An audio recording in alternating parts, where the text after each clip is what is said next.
This story reflects a growing trend where women choose single motherhood by design rather than by circumstance.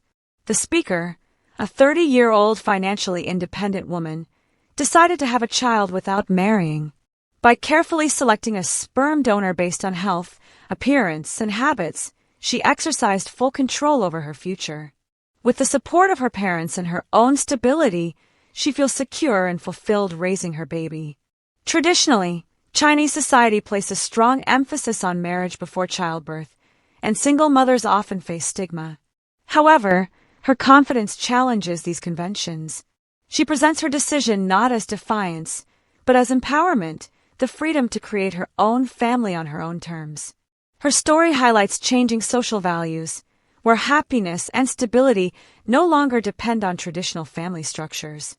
For her, independence and love for her child are enough, proving that single motherhood can be just as meaningful. Some label her as selfish, arguing that children need both parents.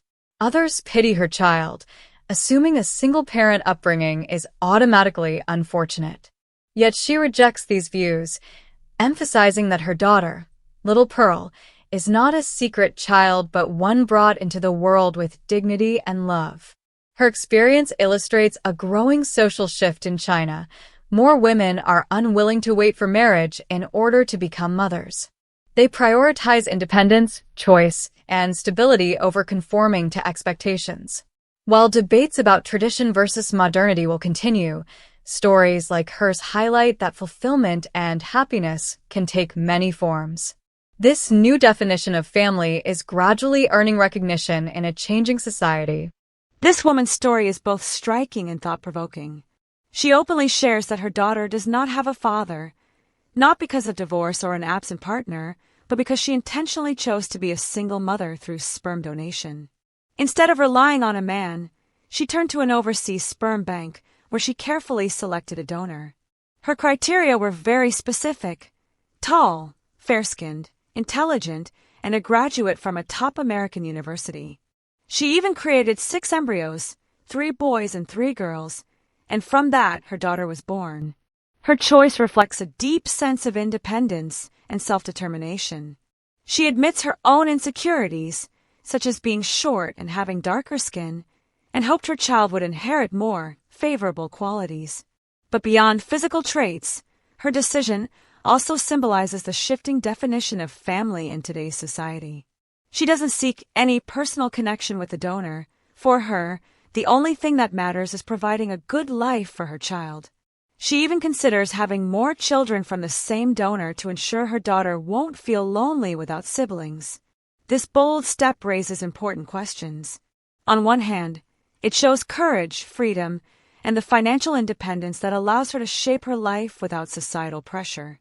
On the other, it sparks debates about identity, fatherhood, and the ethics of selecting genetic traits. Still, her story represents a new reality. Modern women are increasingly willing to challenge tradition, redefine motherhood, and build families on their own terms. Lucy's story as a young single mother is a powerful reminder of both the struggles and resilience that come with motherhood. Born in 2003, she had to raise her daughter entirely on her own after the father disappeared from the picture. From the very beginning, every challenge fell on her shoulders. Pregnancy, giving birth, and enduring postpartum recovery without emotional or physical support. She describes the sleepless nights, the overwhelming loneliness, and the physical toll that left her body changed, her hair falling out, and even facing urinary incontinence due to pelvic floor damage. These are painful realities that many women experience but rarely speak about. Yet what makes her story stand out is the way she transformed pain into strength. Instead of remaining stuck in heartbreak, she chose to focus on herself.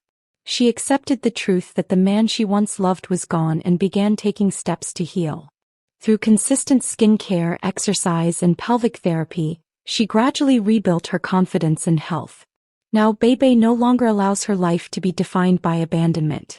She has learned to love herself and looks forward to the future with strength and hope.